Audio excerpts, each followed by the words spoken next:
Hi, welcome once again to our YouTube channel. Thanks for subscribing to our channel. Really appreciate you. Thanks for coming along with us. To all of our subscribers, we really appreciate you being with us. Today, we want to look at the Neco 2026 Livestock Farming Practical. We quickly want to take a look at all of the specimens that Neco has given out for this year's Livestock Farming Practical. And so we have the specimens listed on the screen right now. We have Specimen A to be hen, Specimen B is rabbit, Specimen C is Maize Offal, we have Specimen D to be bone meal, Specimen E is the elephant grass, we have Specimen F to be goat, Specimen G is stick, and then Specimen H is the heights. So those are the list of specimens that Neco has released for this year's practical experiment, or practical examination rather. So without wasting much of our time, we quickly look at all of the specimens one after the other, like we used to do, talking about their characteristics, properties, uses, as we look around all of them. So we're starting with the first specimen, which is Specimen A, and that is live fowl. Specimen A is live fowl or hen, so to say. So what is this this animal? A fowl or a hen is the generic name that birds are called, particularly the female birds. So examples of other birds that we can look at, we have pelican, duck, goose, pigeons, guinea fowl, turkey, peacock, domestic fowls, and the rest of those. But this particular one that we're talking about is the hen. That's the female mature domestic fowl. We have the generic, the scientific name to the Gallus domestica. So if you look towards the left hand side of the screen here, I put out the classification of this organism. By classification, it belongs to the kingdom Animalia. The phylum is Chordata, the class is Apes. We have the order to be Galliformis. We have the phylum there. The family to be Fascinidae. And we have Fascinidae. We have the genus to be Gallus, and then the species Gallus domestica. Hence, its scientific name Gallus domestica. So these are birds that have lungs for respiration. They have gizzard, which is used to mill their grains that they feed on. Yes, their digestive system is designed to have a milling machine, which is called gizzard. So it helps to grind the grains that they feed on. Now, they also possess liver and gallbladder that helps in the metabolism of fat or fatty foods that they feed on. We have different types of these birds, particularly the Gallus domestica. We have the broilers, those that are particularly red for their meat. We have the layers, those that are red for their eggs. So they are fed with foods like grower and then finisher. Fowls are birds with wings and feathers for flight. This hen, the female or the mature female in the fowl species, they are birds with wings and they have feathers for flight. They have different beak system, which is adapted to the type of food they eat. Now, we look at them and we have examples there, like the ducks, goose, pelicans. These are other types of fowls. So they have their own webbed foot, so to say. So, but in the case of the hen, they have digits on their own feet. So that is about the first specimen, the Specimen A. So you can see these are pictures of what our Specimen A looks like. You can see these are different types of hen. And so we move to the next specimen, which is Specimen B, the rabbit. Rabbit, which is scientifically called Oryctolagus corniculus, that is the scientific name. Now, rabbit is a herbivorous animal. It's a domestic livestock that is actually used as pet. It was once considered to be a rodent. These organisms live in nests, they live in burrows, alone, or in groups. They are very aware of their surrounding, very aware of their surrounding because of the type of vision that they have, and then the sharp ears that they also have helps them to be responsible to thermoregulation. Their ears help them to be responsible to thermoregulation, and so also it makes it possible for them to detect danger whenever they feel threatened. Now, the bone structure of this animal has long hind limbs. This animal, the Oryctolagus corniculus, it has long hind limbs and short forelimbs, which makes it very possible for it to hop quickly, particularly when it experiences danger. These organisms are nocturnal, that is, they stay awake at night with their eyes open, and they reproduce sexually having a gestation, an average gestation period of about 31 to 33 days. They are born blind, with their females starting their reproduction at about the age of 12 weeks. That's averagely 3 months. So they can produce, at a go, they can produce kids of let's say between 1 and 12 kids at once. So that is how productive these organisms are. So that is about our specimen B. So we have these pictures here to help us understand what we are talking about. So these are pictures of Ornithologus corniculus. You can see them. So we move to the next specimen, which is specimen C. Specimen C is the maize offal. Maize offal, also called maize bran. This particular substance is cost effective because it is actually gotten as a milling byproduct, consisting of the outer skin, the germ fragments, and then the endosperm of maize. So when we have our maize, some part of the maize, some part of the cob, some part of the husk goes into what we refer to as the maize offal or the maize bran. The specimen, that is maize offal, contains the following nutrients. It has crude protein of about 8.26%. It has fiber as well of about 16.9%. It has ether extract of about 4 to 28%. Ash in it is 4.26%, and then the nitrogen free extract that it has is the highest portion of this particular substance, which is 66.2%. All of these nutrients make it very, very essential to be used as fodder or animal feeds. Majorly used as staple, yes, it is used as staple. It's a substitute for animal diet. It is substitute for animal diet. You can actually find it in broilers, starters, and diets of some other animals, and it can be used to balance the protein or the protein in the meat of these animals. Yes, in ruminant, it acts as fiber content that aids digestion. It produces fiber like we have shown us in the content. It has 16.9%. So it is having enough fiber that aids digestion in the ruminant. And then the rabbits and pigs, they are used as economic bulk feeds. For rabbits and pigs, this maize offal or maize bran can be used as bulk feed for them, and then it can also be used in bioenergy to generate heat, particularly when it is burnt. So that is what the maize bran is looking like. And here are some pictures that can help us understand. You can see when it has been broken down into pieces or blended. You can see this is how it forms.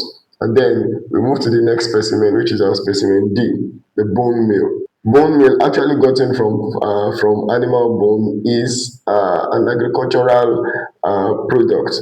This is powdered agricultural and nutritional product gotten from ground animal bones. So animal bones are being blended or ground to actually produce what we refer to as bone meal. It is rich in phosphorus and calcium with low level of nitrogen in it, and this makes it very essential or very useful in the following ways. One, it can be used as a slow released organic fertilizer to supply phosphorus and calcium to plants. When the soil or the plant is deficient of phosphorus and calcium, you can actually use bone meal to rejuvenate the level of phosphorus and calcium in the soil so that the plant can actually have enough of these nutrients in them. It can also be used as mineral supplement in livestock and pet feeds. It is also used as organic fertilizer because of its high level of phosphorus and calcium content, having low nitrogen, and this is to stimulate plant growth as well as the root development.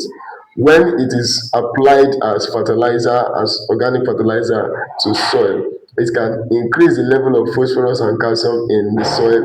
Though it has little amount of nitrogen, it increases the level of phosphorus and calcium, thereby stimulating plant growth and root development. And then in human diet, it can boost calcium level. It boosts calcium level, so it can also be consumed by humans. So because it boosts calcium level. So this is what we are talking about. You can see the bone fragments here, and then when it is blended or milled, when it is ground, this is what it looks like. And then we move to this next specimen, which is specimen E. Specimen E is the elephant grass. So the elephant grass, we have its classification there to be kingdom plantar A. It belongs to the phylum or the division Trachyphyta. We have the Angiosperma, or order is Poales. We have the Poaceae as the family, and then we have the genus. There we have two genus as you can see on the screen. We have the Cencros, and then we have the Penicetum. And then for the species, we have the Poporus as well as the Poporum. So those are two different species. So we have two different species of elephant grass that is used in this particular tutorial. We have the Cencros Poporus, and then the Penicetum Poporum. So those are the two different species that we have. So what is this elephant grass? What does it look like? It is a grass, first and foremost. It is a grass, and so it appears like grass, but it is a very, very robust type of grass. So it grows to be very, very tall. It is rhizomatous in form or rhizomatous in nature, and then it is a perennial grass, so it can grow for more than 2 years. It completes its life cycle in longer than 2 years. It has a very, very extensive root system. It has the root system of this particular crop or this particular plant is very, very extensive in form. It is usually cultivated as tropical grass, though it can be given to animals as feed. So it is an important it is an important source of food for the animals. So it is important because of its productivity as animal feed for cattle, water buffaloes, elephants. It is used, and that is one of the reasons why it is called elephant grass. It is used in making pasture, hay, silage. We actually use it as animal feed, oftentimes actually being added also to make pastures, hay, and silage. So that is what the elephant grass is like. So it is basically used as animal feed. So we can see examples of that here. These are examples of what the animal grass looks like. You can see them. So move to the next specimen, which is our specimen G, which is the goats. We have specimen G to be goats, and so we have a classification done on the right hand side of the screen there. We have the kingdom to be Animalia, the phylum or the division there is Chordata, the class is Mammalia, the order is Artiodactyla. We have the family there to be Bovidae, the genus is Capra, and then the species is Hercus. So that is why we have the scientific name to be the Capra hercus. A goat is a hollow-horned cord-chewing mammal. Is a hollow-horned cord-chewing mammal. It has horns on its head, and then it has cord that it chews. So it is a ruminant animal. That is what I'm trying to say. So it has 4 stomach compartments, which it actually chews its cord. It belongs to the genus the Capra. This animal is closely related to sheep and are among the oldest domesticated animals. They are reared for their milk, their meat, the wool, and the hides that they produce. These animals can be used to get all of these materials: milk, meat, wool, as well as hides. Goats are agile, hardy, and intelligent. They are agile, stubborn, and then they are also intelligent. They are browsers. That is, they rather prefer to feed uh, uh, on leaves, shrubs, twigs, weeds, rather than feeding on the grasses or grazing. So they rather than grazing exclusively on grass, they prefer to eat leaves, shrubs, twigs, weeds, etc. And that is why you actually see them to feed on substances that are being dried by man or something. If you actually put out your, let's say, cassava or other food types, cassava, maize, out there for you to sun dry them, and it gets in contact with these goats, they can actually feed on them rather than actually feeding on grasses or grazing on grasses. That is why we refer to them as browsers. Now we have terminologies that is used for these goats. The adult males are called billies or bucks. We call the adult male goats the bucks or billies. We have the adult females are referred to as nanny or does. And then we have the baby goats to be called kids. So that is how we distinguish this set of organisms. You can see the specimens here. That is how goats look like. And these are some pictures of the goats. You can see them. And this one here is showing us different types of goats in different regions. So that's about that. And so we move to the next specimen, which is specimen G, and that is stick. Specimen G is stick, Isodes scapularis. You can see the classification on the left hand side of the screen. Animalia is the kingdom, the phylum there is Arthropoda, the class is Arachnida, the order is Isodidae, the family is Isodidae. We have the genus to the Isodidae, and then the species Scapularis. Tick is an ectoparasite that is found on the body of many animals, particularly on dogs. So they are found on animals that have hairs or furs on them. So we have a major animal that they are always found on, which happens to be the dogs. These organisms have 4 pairs of working legs, that is a total of 8. And they have two segmented bodies, they have the head and the abdomen. They are found on many animals like the dogs, horses, cattle, basically every animal that have fur on them. And they actually feed on these animals. What they do is to feed on these animals, sucking their blood to cause harm to them. And that is why we refer to them as parasites. The relationship with other animal is parasitic in nature. So that is about the tick. So it is an ectoparasite that actually affects furry or hairy animals. So these are examples of what the parasite looks like, what the tick, the Isodidae scapularis, these are pictures of what it looks like, you can see. And this is a level diagram of the tick. And so we move to the next specimen, which happens to be the last specimen, and that is talking about hides. Hides are gotten from big or large animals like the buffaloes, cows, tigers, bisons, etc. Though we have smaller animals that can also produce their own skin, which can be used as they produce their own coating. We call them skins. So we have smaller animals like the goats, rabbits, cats producing skins. So the major difference between hides and skin, they are both leathers from the skins of animals. The only difference is that hides are skins of bigger animals, while skins are the leathers of smaller, or coating of leather smaller animals. So commercially, we produce hides. This includes leather from cattle, we have leather from snakes, alligator, buckskin. They are used in making shoes, clothing, bags, belts, and other leather works. Leathers are also used in car leather works. We have some cars that have their seats to be made of leather. The interior decorations and upholsteries are also made of leather. Skin and eyes are gotten from hunting and gaming. And then the process that is used to convert, or that is used in turning the hides and the skin into leather, is what we refer to as tanning. Tanning is the process of conversion of hides and skin into leather. Hides are used to make chews also.